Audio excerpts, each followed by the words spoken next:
Hello, everyone, and welcome to the Balanced, Beautiful, and Abundant Show. I'm your host, Rebecca Whitman, helping you go from burned out to balanced, beautiful, and abundant. Today, we have a new friend of mine. Welcome to the show, Kelly Gushe. Thanks, Rebecca. So happy to be here. I am so glad we met this year at a Global Women event and we just sat next to each other by chance and hit it off. And I am so excited to share you with my community. And I will tell my audience a little bit about your background, and I'm sure we'll go way more into your story. But Kelly is a former investment industry insider turned financial coach and founder of the Personal Finance Warrior. She empowers women to take control over their money, invest with confidence, and build lasting wealth alongside their careers. As a graduate of Harvard University and the Booth School of Business at the University of Chicago, Kelly combines world-class expertise with understanding the challenges of women. Her mission is to give every woman and a few good men that are listening to the show, you'll get some amazing tools too. And she's going to share these, but she's going to give everyone these tools to create a life of financial independence and confidence. I think that's what everybody wants, right? Along with health is financial independence and confidence. So this is such a great mission. And you are such a world traveler. I know you've been to 50 different countries and lived in 11 cities. Tell us about your journey. Like, how did you go from being a Harvard grad to being this financial wealth coach? Sure. And actually, Rebecca, it starts a lot earlier than that. Hey, And tell so us. let me take you back to fourth grade. And so Nice. in fourth grade, we had a half day at school and there was a $2 pizza special. And so I was excited and I asked my mom for $2 for the pizza special. And she was embarrassed and she looked at me and said, Kelly, I don't have $2. And I couldn't believe it. I said, what do you mean it's only $2? Let me look at your wallet. And ashamed, she opened her wallet and not a single dollar fell out. And I knew at that moment, as the youngest of four children, that my mom ended up leaving my dad. She was blocked out of the bank account, and so she needed to start from scratch with four young children. And so in fourth grade, I learned that money is not about buying things. For me, it showed me that it was about choices. And so I decided in that moment that I was not going to let money dictate my life. And so as a hardworking individual, I then wanted to follow the blueprint. And so worked hard, went to a top college, earned my MBA, and then landed my dream job of a six-figure job on Wall Street as an investment analyst. Even though what I found out was that I was $120,000 in debt. And so even though I was helping these multi-million-dollar clients, I was embarrassed that I had this huge amount of debt. And I couldn't believe that what I thought was I followed the path of success, and here I was, $120,000 in debt.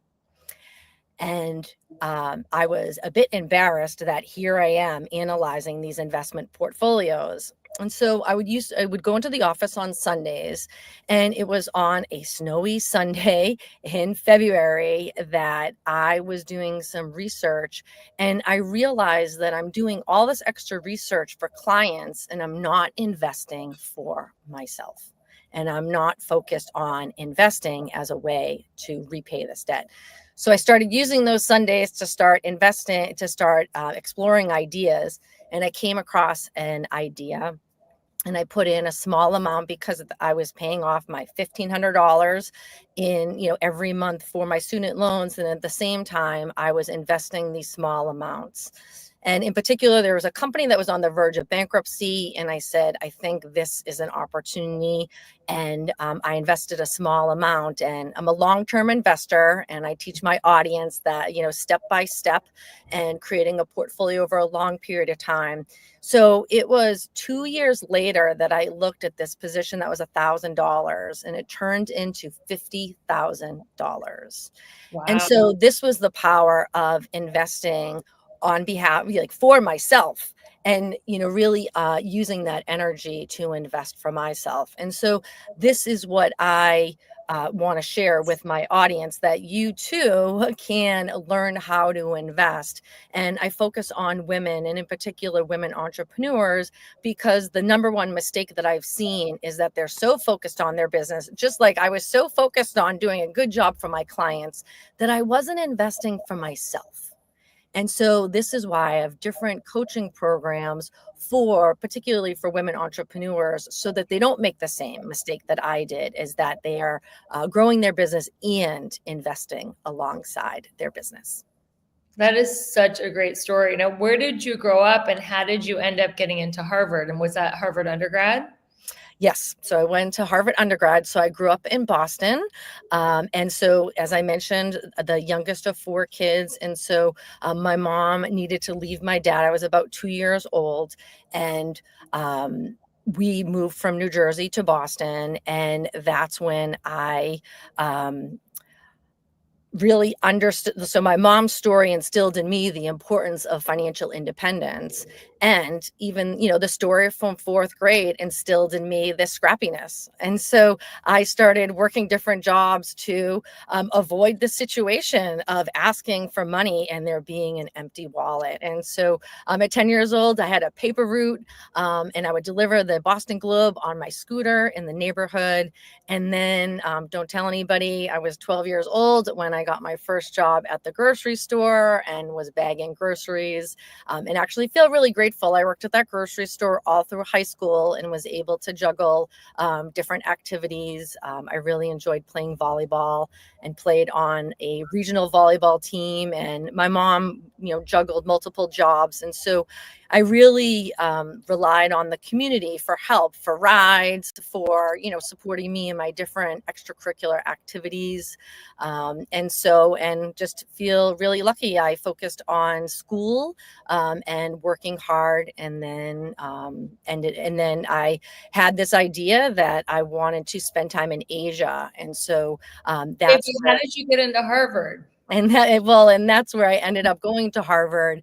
So that was a global platform, so that I then could move to Asia. And before becoming a financial coach, I worked in Asia for 4 years, 3 years in Shanghai as an investment analyst, and then a year in Hong Kong as an investment analyst. Okay, that's all amazing. But did you go to Harvard undergrad in Boston, the city of Boston? Yeah, it's in Cambridge. Okay, in Cambridge. But you started in Asia and then transferred to Cambridge? How did it happen? Like with not having a lot of money growing up, how were you able to get into Harvard? Was it like financial aid? Did you work your way through college? Like because that's a very expensive, the most elite college. How did that happen? So I actually received a scholarship. Incredible. An academic scholarship? If you're under a certain income threshold, then you qualify for a scholarship. Congratulations. And obviously you had the grades. So you have always been such a hard worker. And like you said, so plucky, so tenacious. And what do you think is something that women who are listening, maybe they're like you, maybe they have the tenacity and the pluckiness and they just can't seem to get that break. They can't seem to have enough money to invest. What do you think is the number one mistake that women make when it comes to their finances, with investing, anything that maybe give us a couple mistakes that you see women making that you can help us with? Sure. I would say that the number one, I kind of want to say myth that I want to break is that you can start investing just with a very small amount, and it can be $25, $50, $100. And I actually have a checklist. I call it my financial freedom checklist. And so for those out there, it'll be in the notes, but it's bit.ly wealth list. And so wealth list is the word. And on this checklist is some different steps. And one of the key steps is starting small, and with these small amounts. So no matter where you are, that $25 or $50 can help you get started. And so that's where, so for those who there may be a 401k plan at work, that's also a place where you can start small. And then if you are an entrepreneur or you run your own business and need to set up your own account, you can do that through an IRA and or an investment account. But often people feel like they need this large sum of money. They need to wait for maybe I'll wait for my tax refund to make this investment. But the truth is, you can start really small. And this checklist, like, I wish I had this to start off with. And one of the key steps is that that you can automate this, and that money can grow over time, including just that small amount. It can be that $25, $50 every month. And then by investing in that, it just becomes this repeatable process. So investing, you can learn it. It's a repeatable process, and it's a long-term process. And so once you learn the steps, it can be a step-by-step investment process. And that's really the way to step on the path to financial freedom. And Rebecca, I'll just talk about some different examples of financial freedom. And so, Rebecca, I think your audience knows that you have moved into this, gorgeous, beautiful new home. Yes, look at that gorgeous chandelier. So as part of your goals of financial freedom, and Right. financial freedom means something different to everybody. So for audience members, I invite you to think about what does financial freedom mean to you? And what I like to encourage my audience members is, when you are setting aside money, that I call it the financial freedom account, that you can tap into this account for what are your goals of financial freedom. And I'll share a story. I'll never forget the time in November 2023. My phone rang at 5 a.m. and it was my sister. Her voice was shaking, and she said that her husband the night before had been hit by a car in a crosswalk, Oh. and that he had a brain bleed and was in the trauma unit. So, of course, my heart was racing and my hands were shaking. And what I thought was, I want to fly out. So I was in Boston at the time. My sister was in LA. I want to fly out and I want to be with my sister. And no matter what happens, I want to be by her side. So if he is going to make this recovery, then that is going to be a long-term path. And then if there's another situation. But I knew that I had this financial freedom account that was growing, that I had been investing in. This pool of money was growing alongside of me. So I didn't have to worry about like how much the plane ticket was. I didn't have to worry about if my company gave me enough time, like if I needed more than maybe like the 2 weeks that is standard, and that I could really just prioritize my family and being by my sister's side.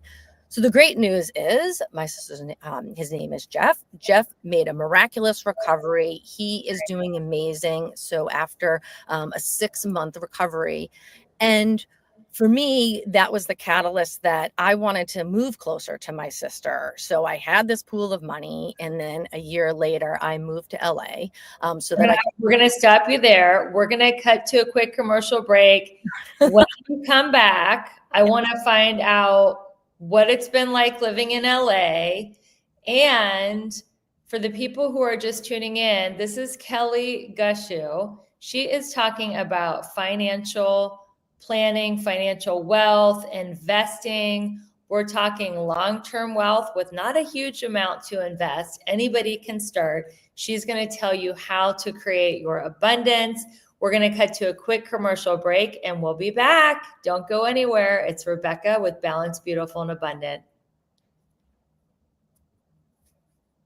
Welcome back, everyone. We are here with Kelly Gushe talking about financial abundance and wealth.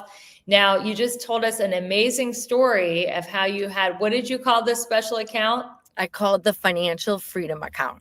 I love it. Now, is this something that you do on your own? Is there an app that does it? Do you have open an extra checking account called the financial freedom account? We want to know, we heard on the last segment that you can invest $25 to $50 a month and slowly but surely build it up. But what are the mechanics of creating such an account? Sure. And so I provide workshops on my website. There are details for that. And in my workshop, we talk about the steps, the step-by-step process. And so first, if you have a retirement account, and so then you want to invest in that retirement account, there's that tax benefit that goes along with it. If that is an IRA account, that can be your 401k plan, and then a Roth IRA if you're within an income threshold. And then what I like to call the financial freedom account is really more of an investment account, because those retirement accounts, ideally, those are funds that you're saving for retirement, that you're investing, and they're growing over time for retirement. But this, ideally, this separate account is an investment account, and that you are adding to that as well. And so that could be you're adding to your retirement account, you are adding to this investment account. And this is in my workshops, I talk about the money mastery system, so that you are doing several of these steps at the same time, and they can be in small increments. And then the idea is that this fund is growing over time. So you do want to open it at an investment provider. It could be the same provider as your retirement account. And then you can and one of the steps on my checklist is we want to keep it simple, especially for those who are starting off, is we want to think about an index fund, an S&P 500, that is the largest index, an S&P 500 index fund as a starting point. So for those small amounts, you just want to keep it simple. The goal is, and even for today, the goal is to start investing to add that amount. And for those out there, it might be opening that account. And so there are those big firms such as a Fidelity, a Schwab, a Vanguard. Those are one of the big firms that you can open one of these investment accounts and create that financial freedom account so that it's growing. And you can think about, what is your financial freedom goal? Is it like Rebecca, your dream house? I was telling that story that I then moved to LA. That I wanted talking about. So you change and I, locations. we are like on totally opposite paths, because I moved to LA 24 years ago. Then I went back east to a more traditional life. And you've always been a global jet setter, but financial freedom looks different to both of us. Like you said, for me, it's my dream house. And for you, it's moving to LA. So I know you said in the last conversation you were moving there to be near your sister. Mm-hmm. But what is life like in LA, and how is financial freedom to you? Because in our first conversation, you didn't know I was in escrow for my house, and you're like, who wants a house and a husband? I want to be like a global, jet setter and footloose and fancy free and having fun. So let's talk about, it's a dual question. First, what is financial freedom for you? And what has life been like in LA since you got there? Sure. So my sister and her husband live in LA. So I wanted to be closer to family members.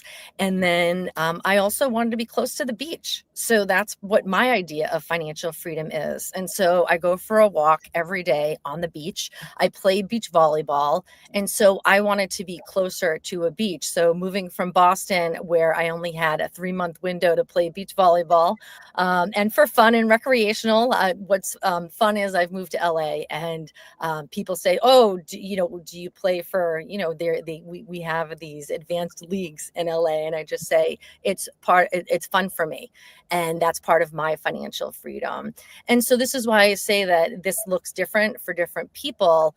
And I had this pool of money growing alongside. So not only moving to LA, but also to launch this business, to focus on providing financial education and financial coaching for women. And so so for me, I wanted to have that really flexibility to really pursue these dreams and goals.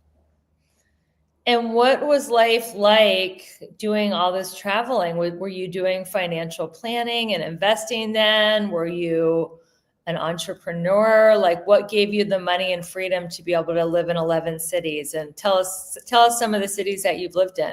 Sure. So I want to say that I've always been a dreamer. And so I've always had ideas that I wanted to live and travel around the world.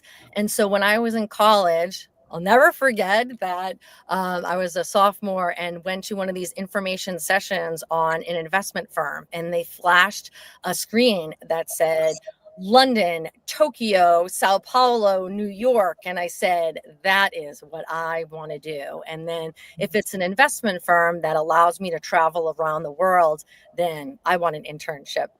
And so that I had the idea that, so junior year, I took a class on China, and that's where the light bulb went on that it was really going to be China what I thought over the next 20 or 30 years that would really be the engine of growth for the world, because it had been, from an economic development standpoint, it had so far to go. And so I wanted to combine all of it right now. I mean, China's like our landlord. So it's good that you went there. So when I took a class, this was in the late 90s. This was before it was clear that China would have this, incredible economic trajectory. And so when I took a class on China at Harvard with Professor Perry, that was when it dawned on me that China was going to be part of this growth story, and that I wanted to spend time in Asia. And so I actually, during college, I did a summer internship in London to get a context for Europe. And then I said, actually, I really want to focus on Asia. And so I started my career at JP Morgan and started working in San Francisco, actually covering tech. And then I moved to Shanghai. And so I actually moved to Shanghai on my own. I didn't speak Chinese, and they really weren't going to hire me in advance. So I had heard from actually a mentor at JP Morgan that, Kelly, why don't you move there? And then it really gives you a chance to be hired. And I've always been a beneficiary of mentors. And so I moved there on my own, and I actually, within 3 months, was hired as the first non-Chinese at one of the top 10 investment firms that was starting an international division and needed some research analysts. And so I was the start for a group of research analysts that were hired to train other research analysts about investing in stocks. And so that was my path of moving to Shanghai. And then I lived in Shanghai for 3 years, and I was interested in emerging markets. And so that's actually, I was working at Citigroup, working for a global investment platform. And I had moved back to the US, and I returned to the US, and I was open to moving back at some point. Wait, let me go back to China. Did you learn Chinese? I did.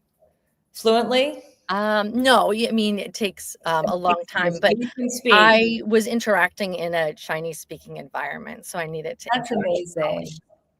Wow. So, Rebecca, I like to joke around. So when when you're hungry and you need to eat, you're going to learn fast. Yes. And there's sure a lot of good food to eat over there. Okay. Go on with your story. I then, so I was working at a global investment firm, and the financial crisis happened. And I couldn't believe that at a global firm like Citigroup, there was a question about, was it going to make it? A number of these large firms. So Citigroup was a beneficiary of the government bailout. And that's when I decided I wanted to go back. I wanted to apply for an MBA. I wanted to study the financial crisis. I felt like the lessons would be with us over the next couple of decades. And in particular, from a U.S. standpoint, what we learned from the financial crisis, there may be other countries that may engage in some of these activities that they will have kind of future problems. And so I ended up going to the University of Chicago to study for an MBA at the Booth School of Business. And then that's where I I knew that I was open, that I wanted to go back to Asia. And so after that, I worked in an investment firm. They had a rotational program, and I was able to be placed in Hong Kong. And so that's where I worked as an emerging markets research analyst.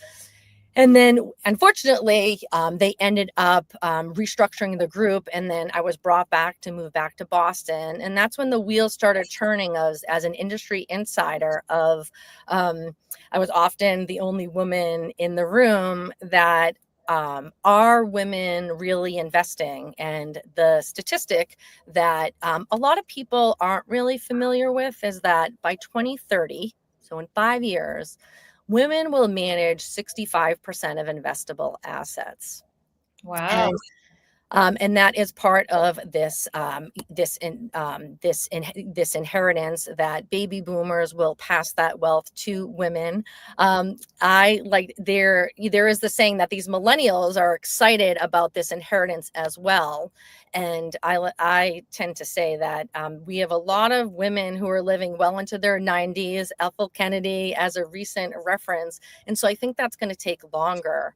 And the idea is with women is, are you on the sidelines, or are you investing? Are you going to be part of this this wave of women's financial power? And so I'm also an advocate for women to invest so that they are part of this wave. And that I thought as an industry insider that there wasn't as much education. And so I wanted to provide that financial education, financial coaching, so that this topic of investing was accessible, easy to understand, and that there really is a step-by-step process for things. And that's where, in the resources that I provide, so on my website, just this checklist of these 5 steps, I really try to show that it can be this step-by-step method, because I often feel like, especially a lot of the media voices, it's like, make money fast, get rich quick. And this idea that It's intimidating because it's like, I don't even believe most of the things I see on social media. You see people standing in front of a mansion, a yacht, a car, and it's like, oh, I just like did 2 Facebook posts a week and made 100,000 last month. I mean, it is very intimidating. It's hard not to compare yourself. Like, why am I plugging away in my small businesses when someone else is like doing 2 Facebook posts? They're like, I don't even have to have like a consult call. I'm just making 100 grand a month. Like, what do you think of all these social media influencers like making wealth look so easy? I think that first, I like to say how many of them stand the test of time. So that's something. First is, how long have some of these voices been around? We only have a small number of voices that have stood the test of time, and they typically have investment fundamentals that they are teaching and that they are talking about for their audiences. And I just think that there's an opportunity. There's just a lot of noise. And so another question that I pose to people is, does that person have industry experience? So there are a lot of voices who then say, I paid off debt, but what are some other ways? Like, were you investing? Do you understand how the industry works? Do you understand how to open up an account? Do you understand some of the implications? So I think that's also another question. Does this individual have industry experience? And then, do they have some articles that they've written? Because I also think that the finance industry, there is a lot of substance that goes along with it. So often it's training. So part of being in the industry, I do have the CFP designation, certified financial planner. But part of being in the industry is you have training every year to stay up to date with different industry topics. The amount for retirement contributions change. There are different dynamics within the industry. So the education component for those who are advising and educating people changes. And so that's also an important aspect. So that's why I say is, does that person, have they written some articles to show that there's a bit more, that they have a bit more substance to share about it? Because yeah, you can watch in a video, but what else do they have to offer? And I would say that finding a trustworthy guide is really important for, Rebecca, as you talked about this. step-by-step, longer-term process. We're going to stop here for a commercial break. When we come back from this quick break, we're going to talk about how you can get an MBA, which I like to call massive bank account. And Kelly is the person who can show you how to do that. So hang out for 2 minutes, go to the commercial break, and we'll be right back with some amazing financial guidance from Kelly Gushe. She is a personal finance warrior, a coach, certified financial planner, all the things that can help bring in your abundance in 2025 and beyond. All right, everyone, welcome back. It's Rebecca Whitman, your host of the Balanced, Beautiful, and Abundant Show, interviewing Kelly Gushe on financial abundance. And we were just talking about how influencers are not always the person that you might want to go to get financial results. So, Kelly, tell us why women need to invest beyond their business to build wealth. And why is it so important for us to get out of our comfort zone? And also, if you want to just finish the thought that you were sharing before we cut to a commercial break, we can. Sure. I'll share a couple of client testimonials just for some examples of how some clients have done this in this step-by-step manner. And so one of the key mistakes that women make, and this can be for entrepreneurs who are running their own business and also could be for career women, that they believe that their day job or their business is going to create financial freedom, is going to create that wealth for them. And what the affluent people who have true financial abundance know, that it typically is through investing that they have grown their significant wealth. And this means investing in assets. And that's a jargon word. And so that either means through financial markets, through real estate, through assets that grow over time. And the good news is when you invest in them, they can grow alongside what you're doing. So what I like to emphasize is for those, you're focusing on your day job, you're focusing on your business, and I want you to invest alongside that, and not just in a retirement account. I want to go to the next level. I want you to have an investment account that you are adding money to that is invested and growing over time, because this is the account that creates that financial freedom, that extra amount. And how does one do that? I'm going to give a couple of client examples.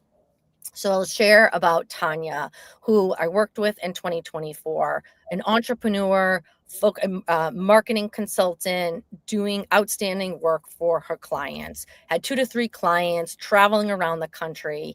And she attended a workshop and realized that she was ignoring important parts of her finances. So this is somebody who was doing fairly well as a consultant. So 3 things that she focused on and she realized in our work together. So number 1 was, as an entrepreneur, she could open a solo 401k plan. And so that means that you can contribute so much more in this special solo 401k plan, up to $70,000. So she's doing well. So typically, if you invest in a 401k, you're capped around that 23,000. In 2025, it's 23,500. With a solo 401k, you can contribute up to 70,000. So for her, she could allocate 40,000 to this account and have those tax benefits. So that was the first thing. The second thing, and what I do, and as part of this financial freedom checklist, is how much do you have left over to invest on a monthly basis? So yes, you can start in a small amount, $25, $50. Tanya had $2,000 extra dollars every month. So she was able to automate that. So in 1 year, that's $24,000. And then the third, and that was going to be, she was going to invest that in her investment account. And then the third thing is that she was saving money for a big ticket purchases. She already had purchased a house, and she and her husband wanted to purchase a seasonal property. And so she then was saving up for that money, as that was something that was part of her financial freedom plan. And so these 3 steps of the adding 40,000 to that solo 401k, that extra 2,000 every month, that resulted for her in an extra $50,000 in her account in 2024, with her just making some tweaks and adjustments. So yes, those dollar amounts might be smaller for people where they're doing maybe, it could be $100, it could be $500 a month, but over time, the impact that has. Now, last year we had a 25% return in the S&P 500. That's much higher than our annual 10% that over, the last 7 or 8 decades that we've had. And so, but last year was an exceptional year.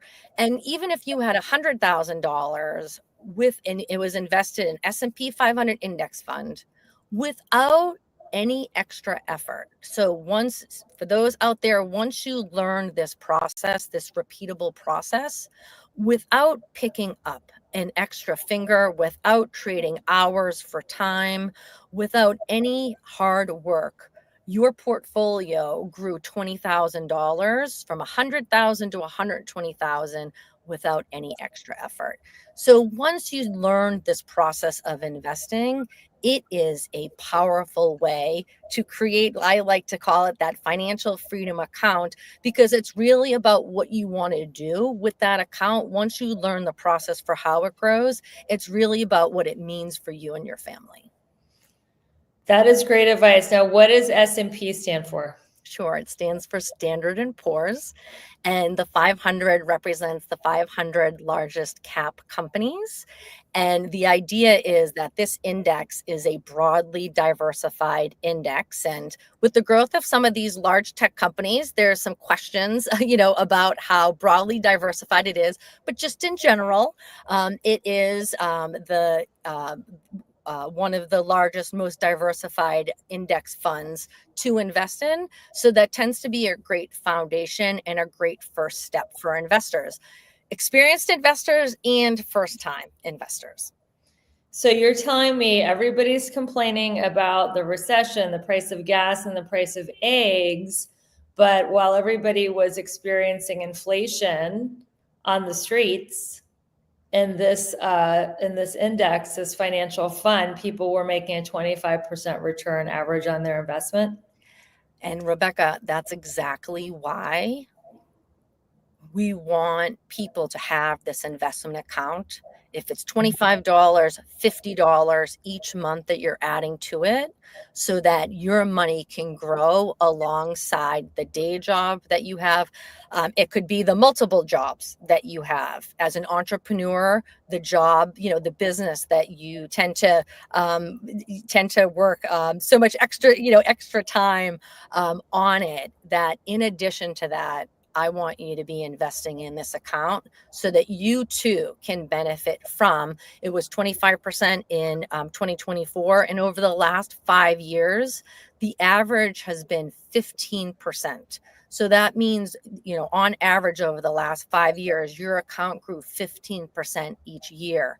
And even if it's, $1,000, $2,000, $3,000 over time, that money is, there's that word compounding, that's industry jargon, but it is growing. And one of the words is like a snowball. That snowball effect, not only is it growing larger, but it's also like a faster way that your money is growing. And we want, I'm an advocate that I want more women to be participating in the investment process. Now, in your opinion, why do women need to have money? Like, what does that do for women? Sure. Well, I'm an advocate of financial independence. So as I talked about, the story with my mom growing up, as she was a homemaker and the 4 children, and she needed to leave my father and was frozen out of the bank account. And she needed to decide, was she going to stay, in this situation, or was she going to leave and to make that tough decision to leave and start from scratch? And so my mom, Marianne from the Bronx, made that tough decision. She said, I'm going to start from scratch. And even though she didn't go to college, that I'm going to start from scratch, and I am going to lean on my neighbors and lean on the community so that I can get my, feet on the ground and rebuild our life. And so my mom is the inspiration for financial independence. And so whether you're in a relationship or not, I want women to know about where their money is. And even if you are in a relationship, as what I like to say is, some women come to me and they say, well, I manage the money in our account in our relationship. And then I said, well, I want you to bring your spouse. I want both people to be knowledgeable about the money in their account, because it's about financial autonomy. Both people can be in a relationship together, but understanding about how the finances work. I know that we have tax time coming up. And what I like to tell people is to have that be a shared experience. Often it's one person who manages that process. The other person just kind of signs. But there's a lot of valuable information that's on tax documents for you to understand about your financial situation. And I'll just share one other kind of interesting dynamic is I really believe that COVID was a complete game changer for this topic of money. So not only were people scared of, I might lose my job. I did lose my job. This, what's going to happen with COVID? But this attention on, I don't know where the money is. And we're now in this situation. And so I do believe that post-COVID, that there's been a lot more attention on understanding the money in household accounts, how the money works, how investing works. And so whether this is financial autonomy, financial independence, I like the term financial freedom. It doesn't mean, that you have to quit your job. It just could be, what are your goals and dreams? And so there's been much more attention on money. And I think that is an amazing positive trend. I agree. I think everybody should have 3 to 5 streams of income. People should have active investments like side hustles, which is what I teach, passive investments, which is what you teach. And let's bring the abundance on. Let's create that MBA, massive bank account. Now, I know everybody's going to want to know these 5 money moves that every entrepreneur needs to make. How do we get this list? I want to get my hands on this list. And tell us how to stay in touch with you on social media. Sure. So I made it easy. So it's bit.ly wealth list. And so wealth list, one word.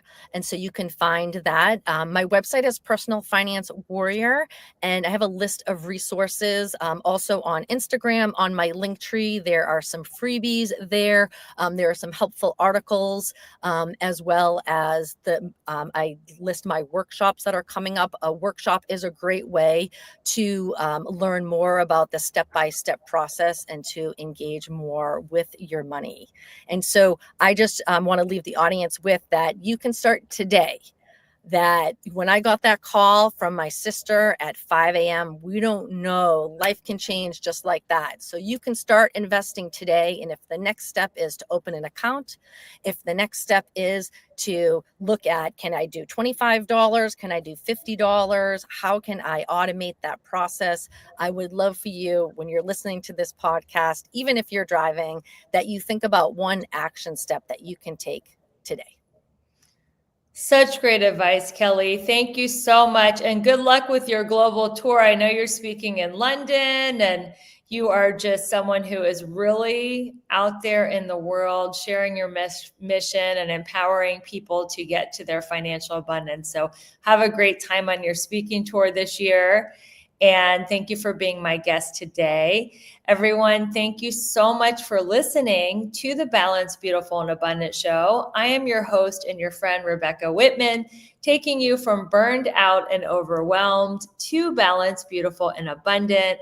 Make sure you share this show with a friend. If you're listening on a major podcast platform or if you're listening on the radio, we really appreciate you staying in the community, listening to the show. If you're not following it, make sure you're following it. You can also see the video on YouTube if you want to see the behind the scenes of my dream house and see how beautiful Kelly is and all the great video things that you can't hear on the radio. Make sure you turn into my YouTube channel. Everybody, thank you again for going on this journey with me. You do not have to be stressed and burned out to achieve success and happiness. You can do it balanced, beautiful, and abundant. And until we meet again, keep your vibe high and magnetize. Bye, everyone.